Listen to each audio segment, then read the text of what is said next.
Sir, एकंदरीत नागपूर महानगरपालिकेच्या निवडणुका झालेल्या आहेत. एकंदरीत दादा अजित पवार गटाला किती वोट्स भेटलेले आहेत, किती सीटा आलेल्या आहेत, एकंदरीत काय सांगा?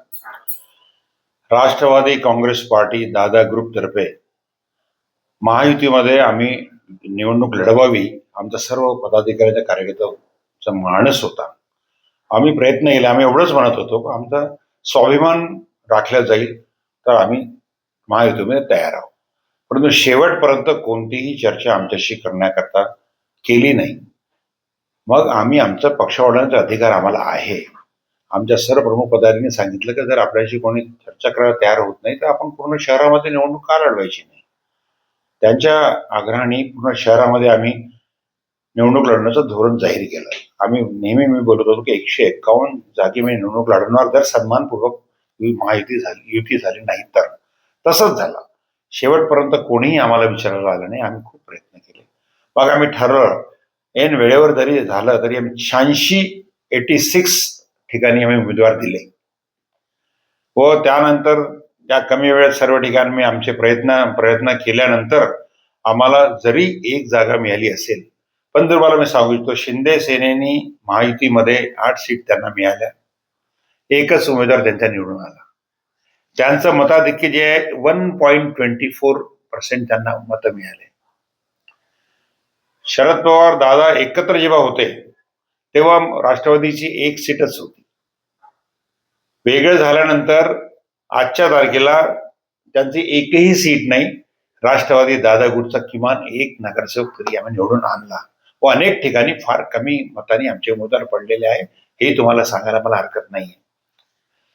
त्यांना 1.49% लोकांनी मतदारांनी साथ दिली. ह्या दोघांची जर टोटल केली तर 273% दोघांची होते. शिंदे गुट, पवार साहेब त्यांचा गुट.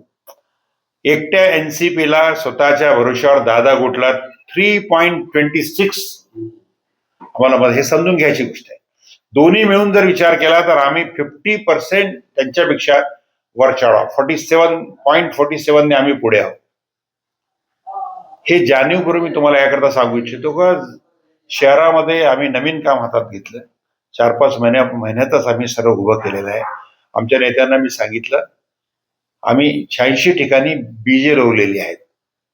राष्ट्रवादी झेंडा 86 प्रभागामध्ये 86 उमेदवारांनी आपल्या प्रभागात फडकवला, प्रयत्न केले. किमान आमचं पक्ष 3रा क्रमांकाचा प्रश्न नागपूर शहरामध्ये आम्ही करून दाखवलेला आहे. पहिल्या क्रमांकावर जर भारतीय जनता पार्टी असेल, 2ऱ्या क्रमांकावर जर काँग्रेस असेल तर राष्ट्रवादी दादा गुट 3ऱ्या क्रमांकावर आणून ठेवलेला आहे. 4था 5वा 6वाचं काही ठिकाण नाही कुठे आहे, कोण काय गेले. पण आम्ही निरुत्साही नाही. आम्ही ठरवलं सुरुवातीपासून नवीन आम्ही आमच्या काम कार्य सुरू केलेलं आहे. शहरामध्ये आम्हाला बीजे रोवायची आहे. आम्ही एवढ्या ठिकाणी आमचे बीजे रोवले तर भविष्यामध्ये कुठेतरी उगवून ही पार्टी मोठी करण्याचा जो माझा मानस होता, माझ्या सहकार्याचा मानस होता, त्यामध्ये मी खूप 100% तर नाही पण 40-50% मी सक्सेस झालो असं मला सांगायचं या ठिकाणी वाटतंय. समोरची वाटचाल कशी राहील? समोरची वाटचाल राष्ट्रवादी काँग्रेस पार्टी सर्व प्रभागातून जेवढे माझे उमेदवार आम्हाला समर्थित उमेदवार सर्व उभे झाले होते, त्यांना आता 2-4 दिवसात थोडं रिलॅक्स झाल्यावर त्यांना एकत्र बोलवून त्यांना त्या भागातली जबाबदारी देऊन त्या भागात पुन्हा कसं शक्ती आम्हाला वाढवता येईल, लोकांमध्ये जाऊन कसं काम करायचं याचं आम्ही धोरण आमच्या नेते मंडळी आम्ही सर्व मिळून ठरवू. व शहरात जरी भारतीय जनता पार्टी काँग्रेसचे नगरसेवक निवडून आले असतील तरी राष्ट्रवादी काँग्रेस आम जनतेच्या, सामान्य जनतेच्या तक्रारीची दखल घेऊन रोज यांच्याशी आम्ही भांडण घेऊन आम्ही जनतेची सेवा करण्यास तत्पर राहू. कुठेही कोणताही कालपर्यंत तरी असंच झालं. जेव्हापासून आम्ही सुरुवात केली आमच्या कामाला, तुम्ही बघताय सर्वात जास्त आंदोलन आम्ही केलंय.